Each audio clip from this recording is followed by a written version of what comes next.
Good morning. I'm Matina Charkoftaki. I'm a journalist at Capital.gr and Forbes Greece. I'm so glad to be back here in Delphi Economic Forum and so excited to moderate a discussion on a hot topic, balancing business needs, growth and data protection. In the title, the word AI is not included, but I'm sure that during our discussion it will come up quite often. But let me introduce you our distinguished speakers, beginning with Ilias Tsintavis. He's a lawyer in Michail Kyprianou firm. Mrs. Despina Spanou, she's the head of Cabinet of Vice President Margaritis Schinas, European Commission. Mr. Michail Bletsas, he's MIT Media Lab head of computing. Mr. Grigoris Zarifopoulos, he's co-head in Oliver Wyman. Mr. Theisen, he's technology leader and he's vice president and technology head of EMEA in IBM Germany, and Sheehan, Directorate of Technology, Science and Innovation, OECD France. Thank you all for participating in our conversation.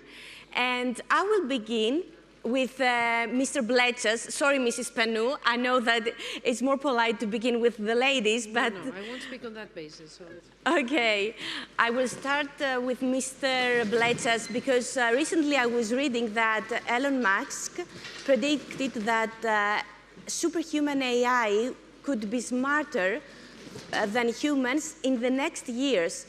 I'm sure that Mr. Musk knows his business, but I was just wondering, could we trust him? Well, I would disagree with within the next few years, within hoping that we mean the same thing with him when we're talking about superhuman intelligence. We already have superhuman intelligence, very narrow, very focused on specific tasks. They do much better than we do. They can analyze, they can sift through huge volumes of data in ways that humans cannot. Even simple machine learning neural networks can see patterns in multiple dimensions that we cannot see. They do much better than us in diagnosing cancer, in predicting various risks. So we can say that we already have certain forms of very narrow superhuman intelligence. I would disagree with him that we will have what he calls, or what people in Silicon Valley call artificial general intelligence, something that resembles our own, has consciousness, something that we cannot define in humans, but can, plan for itself, can create, have goals within its life and things like that. So no, the robots are not coming. Superhuman intelligence is way far away. And the reason that I'm saying that is that it's extremely difficult to replicate thinking structures that have the complexity of the human brain with the existing technology. What we have between our ears, which is the most complex machinery we know about, takes about 20 watts to operate. ChatGPT took gigawatts, megawatts, several hundreds of megawatts just to train, not to operate on a daily basis. So there isn't the technology that will take us there. And no matter how much money Sam Altman raises to create more and more GPUs, we're not going to get there with the current path. Okay. Mr. Theisen, how AI is applied today in a business? You were telling me about IBM Germany that has already applied as it is, has applied AI. How can this be in practice? Yes, as an example, and it's not in Germany only, so we have done this globally. We have completely revamped our HR. So how we are doing HR processes as a manager or as an employee. So we are using large language models in kind of natural processing. So you want to kind of move one person from one department to another. So usually you go into your operational systems there as a manager and do that task. Now you can say, I want to move Mr. X to Mrs. Y and start the process. So he will, in the back, do all the processing, convert the kind of natural language via the LLM models into processes, and then the process engines do the rest, and if there is something not clear, they will ask and come back. So a completely new way on how do you do HR, and for us it means we have significantly reduced ticketing costs for HR.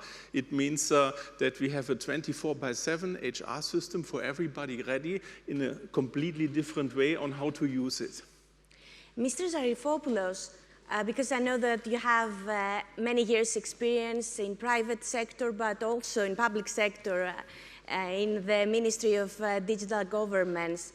How do you think, in your experience, how AI and advanced data analytics can help companies streamline growth and operations? I think that's a difficult task to do. First of all, thank you for the invitation and thank you to the organizers. Well, data is giving us huge power to both optimize cost within an enterprise, but also drive and fuel growth. And we have many use cases that we see where data and data analytics help with consumer insights, identifying trends, understanding behaviors, and that leads to personalized offers, very tailored propositions to consumers, but at the same time, on the cost side, helps with automation, optimization of cost, and in some cases, through predictive optimization of stock, really help companies with overstock and stockouts. What is the necessary condition for this data to leverage this data in the ways that I have described? The necessary condition for enterprises is, and the public sector as well, is to use, and I like this analogy, to use data as fuel rather than as exhaust. Because up to now, and still in some cases, enterprises have data in what we call like separate islands. And that data serves very specific purposes in reporting and in giving an idea of how the business is running today. But unless we gather all this data and combine it and really normalize it and correlate it, we cannot actually find these patterns that would allow us to predict where the business is going to go in the future. So I'm trying to make this distinction between data as kind of a reporting element that pretty much gives us an idea of where we are, to data as a tool to help us predict where we're going. And for that to happen, we need to move away from these islands into lakes or a centralized platform where this data can be combined in order then to be leveraged, as I said at the beginning, to understand behaviors and then to tailor propositions to consumers, etc. Thank you, Mr. Zarifopoulos. I will go to Mr. Sheehan. And could you give us the role of data, and could you tell us about the role of data and data flows in digital transformation and the need to address the rapid increase of data flows for social and financial benefit? Yeah, thank you. It's a great opportunity to talk about the growing importance of data in these debates. We have been examining the issues of the digital transformation now and its effect across industry, across society for quite some time. Right? We focused on ensuring that there's deployment of broadband. We've looked at how firms have adopted hardware and software tools to help improve efficiency and their productivity. And as we were saying just at the beginning of this panel, we've been looking now at artificial intelligence, right, as a new form of technology building, of course, on a long history of research and innovation that can transform the way that we do work within our industries, the way that we transform education, the way we provide health care, and many, many more. And to build on the previous comment, right, if these are the engines of the digital transformation, it really is data that are the fuel for this. We've been looking at data very recently in terms of data for training the large language models, right, that underlie the generative AI systems, where there are already concerns about us using all of the data that are available to train them, right? And we need to find other sources of data. But I think data even outside large language models and AI, right, are important, as we've been hearing, for virtually all parts of our business transformation processes. We hear estimates that this year alone, that we will produce something on the order of 200 zettabytes of data of various kinds. That's a 200 with, I think it's 21 zeros after it, right? That's quite a bit of data. An economic value that's hard to capture. Some estimates, above 2.5 trillion US dollars for the value of these data. For transforming business, enabling business to be more productive, but I think we need to think of it in a broad sense as well. How can we use data, for example, within health and healthcare? We can take data from research processes, clinical studies. We can use data that are captured in the conduct of clinical care, and we can conduct research on those as well, if we can have access to them, right? And if there's broad access that can allow us to pull these various pools of data together in ways to give us more interoperable large data sets. What I think this means, and what we're starting to move toward in the OECD where I work, is the notion of data free flows with trust.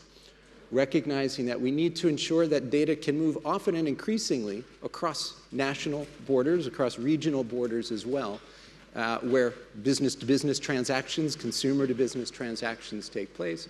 And certainly if we want to be able to bring data together to do better analyses, help us on healthcare, help us on monitoring and meeting our climate objectives, we need to be able to move this data across borders.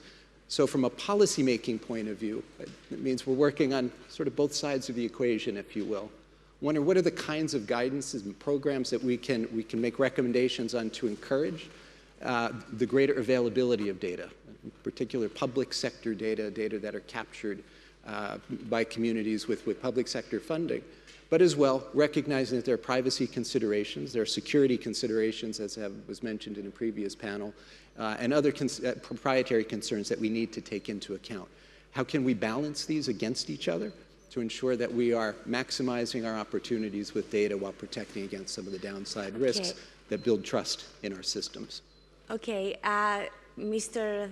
Sheehan said balancing and taking the opportunities. I would like to address Mr. Tsintavis, because in every discussion we always need a lawyer. I don't know. We always need the opinion of a lawyer. And in the legal aspect, what is the biggest challenge balancing the business needs, business growth, and data protection? Thank you, Matina. It's good to see you. So I'm not going to drive you crazy with legal bits and pieces. I'm just going to speak to the big picture here, because that is the point of the forum. And the point of the forum is to bring the stakeholders together to discuss the individual need of each stakeholder and how we can get the best of the world from all involved. So we all know that knowledge is power. Data is knowledge. Right? Data, you need to process it correctly, analyze it correctly, because if you do that, it becomes power. If you do that wrong, it becomes digital trash. So we live in a very fast world. We live in an AI-driven world where everything is quick, everything is efficient, and from a legal point of view, we needed a paradigm shift in a way of thinking. For many, many years, the legal approach to things has been conservative. We have always approached things from a risk minimization process. Even our legislation in relation to personal data has a minimalist approach in relation to what we collect.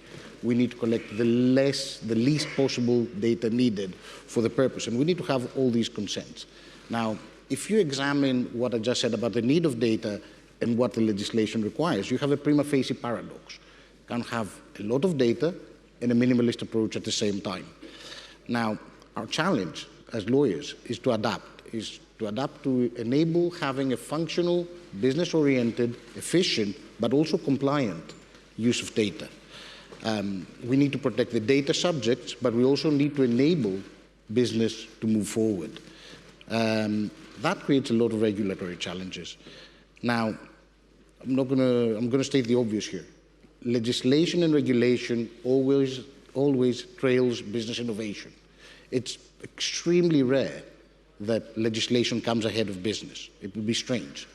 But at the fast and brave world that we live at, we need to be proactive in how we prepare for it, not reactive, because we need to adapt to the new modern requirements. Now, when we think at what the challenges are, we need to assess what do we aim to achieve, what is the goal here. And in relation to digital data and what is being available, it's essentially the protection of data from wrongful actors. And the average person will not understand what exactly this is. So we can see that wrongful use of data can be anything from fraud, from identity theft, from illegal use of spyware, or the use of data to manipulate democratic processes. Just reflect to the Cambridge Analytica issue of the past. Now, I want you to contrast all these dystopic things that I just mentioned with the amazing enablement of technology and data in relation to your interaction with everything, from your digital interaction to your bank, to what we have seen in Greece in the last few years, the amazing digital interaction with your government, enabling people, enabling fast, making everyone's life better. I'll put it this way. You can see that the best and the worst are in the same field. Dystopic and utopian notions, very, very close. That is where our challenge is as lawyers, because we need to change. We need to be fast. We need to understand the needs of the rest of the stakeholders, the regulators, technology companies, business, everything, and offer to them and to the world solutions. We can no longer have blindfolds and stay within our safe zone. We need pioneers. We don't need paper pushers. This is the big challenge we have as lawyers in this world. So I have to keep to be proactive, and that regulation should be stricter in order to be for data protection. And I would like to go with Mrs. Spanou, last but not least, because I would like to change the subject a little bit. In recent years, we have seen a lot of cyber attacks because we are talking about data protection. And we have seen also in Greece a lot of cyber attacks against critical infrastructures such as hospitals, educational institutions, energy companies. And the cyber criminals are aiming also to steal data from students, data from patients, and and they sell them in the dark web. What can we do, and what initiatives European Commission has done in order to battle this phenomenon? Thank you very much, and thank you all. Hello, dear Minister. I would also like to just say a word about the new role that Michail will have. So it's a great pleasure to have him here, because he will be all about cybersecurity. So in his new role in the national authority in Greece, so I'm very happy you bring this up, because indeed, if we're going to talk about data protection, cyber comes in, because a lot of cyber attacks are about data collection, data breaches, so definitely very relevant. And cyber attacks against critical infrastructure is not just a headache for a small country, relatively speaking, as Greece and a small economy. Just yesterday in the United States, there was a big cyber security incident in one of the major intelligence companies that actually furnishes intelligence data to critical infrastructure, company, so it's a business intelligence company, and it was major. And how can we deal with that? I mean, there will always be cyber attacks. In Europe, we have gone down the regulatory way, and in cybersecurity, this is one area where I will not agree with you, where business was actually behind the legislation.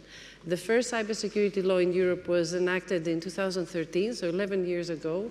When it was, you will allow me an ancient Greek word since we're in Delphi, it was anathema to speak about legislation in the area of security, let alone cybersecurity. It was anathema to talk about sharing information. Why? Because they thought that it was something that they... Well, first of all, because security is introvert by definition. For governments, because it's about public order, and for companies, because it is about their intelligence, about their credibility as well in the market. So it was anathema to talk about sharing information and talking about a cyber incident that has occurred. And we changed that with the NIS directive, the first cybersecurity law in the world, actually, about this kind of things, where we asked the critical infrastructure operators equip themselves with the highest possible cyber standards, having emergency response teams in every country. And what was the most radical element was to ask all these critical infrastructure operators to report incidents of major importance to the authorities. Why? Because this is the way to prevent a domino effect in other areas. This is a way for everyone to learn from each other, because otherwise it's impossible. And it's also a way to understand the threat landscape. We are now already in the second version of this legislation, where we enlarge the scope to say critical infrastructure is not just banks, hospitals, energy, transport, etc. It's also the manufacturing areas, pharmaceuticals, it's medical devices, it's the food manufacturing, and even the public administration. Public administration that holds all our data was not covered by the cybersecurity legislation. So no, under NIS2, as of next year, even public administration, and that's going to be a tough job for governments, will have to meet the highest cybersecurity standards, have a strategy on how to deal with them, and also report major incidents. And that is a very important change in the game, because by sharing information, we become stronger against the malicious actors, because we can prevent at least the threats that are there from multiplying further. And it is very interesting that under the NIS directive, we have this obligation, but we also, as the European Commission, make a report every year as to how many incidents are reported in member states' authorities. And the first report was back in 2020, where cyber attacks were on the rise also because of COVID and confinement and the rise of use of digital technology. And we only had some 200 incidents reported in the whole of the European Union. And if you look at last year, we had more than 800. And that's not because there was a steep rise of cyber incidents. There was a steep rise of reporting, because I think companies start seeing the interest in doing so. And if you take the banking sector, that used to be the #1 target of cyber attacks for decades, they always used to share information. They always had associations, they had security operations centers between them. Now this is going to happen thanks to European legislation, the Cyber Solidarity Act for everything. We are creating cross-border threat intelligence operation centers that will be financed by the EU. So that shows that now the culture will be about sharing information. And it's all the more important now that we see that banks, for instance, are not the #1 target. You mentioned it yourself. Now it's the healthcare sector across the EU. So we need, in sectors where there's no cyber culture, to increase, because that's where also very sensitive data will come.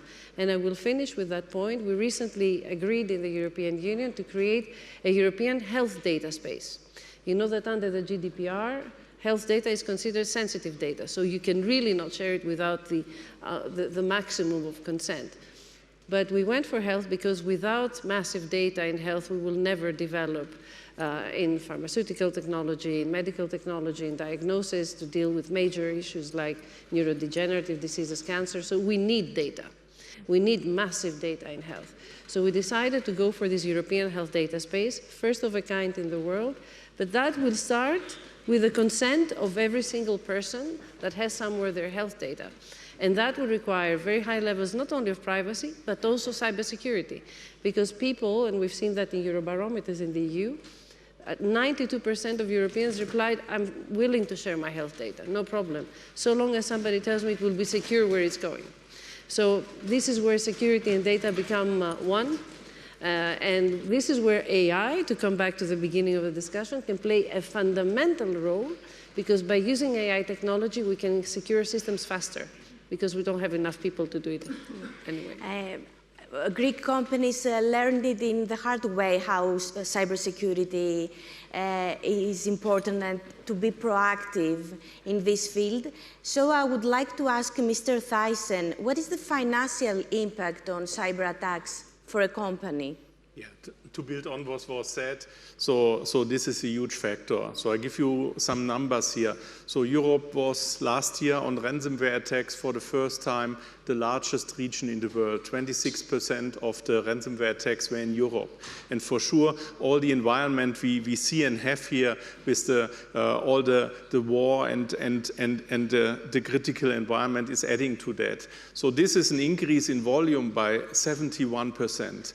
So, and as said before, those cyber criminals have made a business out of this. So the data breach, the cost of a data breach is at an all-time high at around 4.45 million per data breach. So you can imagine what that would mean for a small or a medium business in terms of how to protect themselves. So it's very, very important that we have it's threatening, they can be shut down. Some companies, they shut down after cyber attacks. Absolutely. The average time to recover from a ransomware attack is around 30 days today. So this is huge. And there is another point which is a bit in the future, but we have to take care now. This is about quantum safe encryption. So with all the hype on AI and generative AI, the quantum topic is a bit on the priority list down, but the technology advancements are going further. So we are, I think, in IBM leading on that, and we have delivered on the roadmap on quantum. So we know already what it would mean to break into the algorithms of the certificates that the companies have. So companies have to do now also the prevention with the new algorithms we have to be quantum safe, because what the criminals will do, they steal your data, and in 4 or 5 years, quantum computers will be ready to break it, and then they have the data open up, even if it's encrypted now. So I think a whole thinking about how I do the right data protection in a company is more than ever important. Mr. Zarifopoulos, what institutions should do in order to navigate AI cybersecurity risks? Well, privacy and security is extremely important today, and it will continue to be extremely important in the future. Before we go into the very fancy stuff of what enterprises can do to prevent cyber attacks, there are some simple things that each company, each enterprise should undertake. And at Oliver Wyman, we try to, in these situations, try to fix the basics. Meaning, for example, where is the data? It's important to understand where the data lies. And today, even, we have many situations where critical data is on spreadsheets, sitting on hard drives or shared drives, or even collaboration tools. So it's important for an enterprise to, in order to protect itself, and protect the data of its consumers, to first of all understand where this data is. And once you understand where this data is, it's important to categorize and segregate that data. Because there is data that is super sensitive and risky, but let's not be totally paranoid. There's also data that is not risky and should be accessible by many people in the organization. So it's a combination of where, what, and who. So where is the data? What kind of data is it? Let's categorize, let's segregate that data. And then who has access to what data? So the notion of governance, of data governance, is becoming more and more important. But I want to close by saying that not all data is risky, and there is data that is extremely important for business decisions that is public. And so we need to make sure, that this data is readily available to the right functions within the organization in order to be leveraged along the lines of what I discussed earlier, to understand behaviors, to understand trends, and to then better tailor propositions to consumers. Mr. Bletsas, can we let AI make the decisions for us, like business? No, we shouldn't, but we should really use AI to help us in making decisions. We should keep humans in the loop. We still have some value to add in the decision process. So, but, you know, when it comes to a lot of data, AI can do a better job deciphering whatever meaning might be in that data. Having said that, I have to admit that I'm getting a little bit annoyed by the over-tendency to rely on data where people can really develop analytical solutions, like really concrete steps to make a decision. I work at MIT, and you see in science right now, machine learning, looking at data, has become the new hot sauce. So you add machine learning to your paper becomes a lot easier to publish. So sometimes just looking at data makes us dumber. So we have to strike a balance, as you said, as we said at the title of our panel here. It's all striking the right kind of balance. And how can you find this balance? By trial and error. And you talk about how companies learn by what happens to them. You know, we learn more from our mistakes than from our successes. That's a universal truth. And we should really using that knowledge instead of hiding it. In cybersecurity right now, for example, most companies are embarrassed to say, and it's becoming, you know, I hear prevention and prevention and prevention. You know, you are going to get hacked. Okay. Get over it. If you are connected on the internet, one way or another, something is going to happen to you. So the important part is not only prevention, is what do you do afterwards? Exactly. How resilient are you? So a very important ingredient of your strategy has to be your recovery and your resilience plan. Okay, what happens afterwards? How quickly can you recover? Exactly. Especially when it comes to critical services. That has to be an integral part of your cybersecurity strategy, because you will get hacked one way or another. And we have to mention that AI is a tool not only for companies or scientists, but also a tool for cyber criminals. They can also use AI. So I'm going to address Mr. Sheehan, and I would like to tell me what are the tools of OECD to support protection from data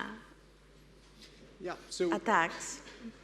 What we try to do at OECD is offer right now a range of tools, right? Both to help us monitor information, monitor events that are going on around the world so we can make evidence-based informed decisions. We recently launched, for example, an AI incidents monitor so we can keep track of reports of when AI has caused some harms to humans, to systems, to critical infrastructure, so we have an evidence base on which to make good policy decisions.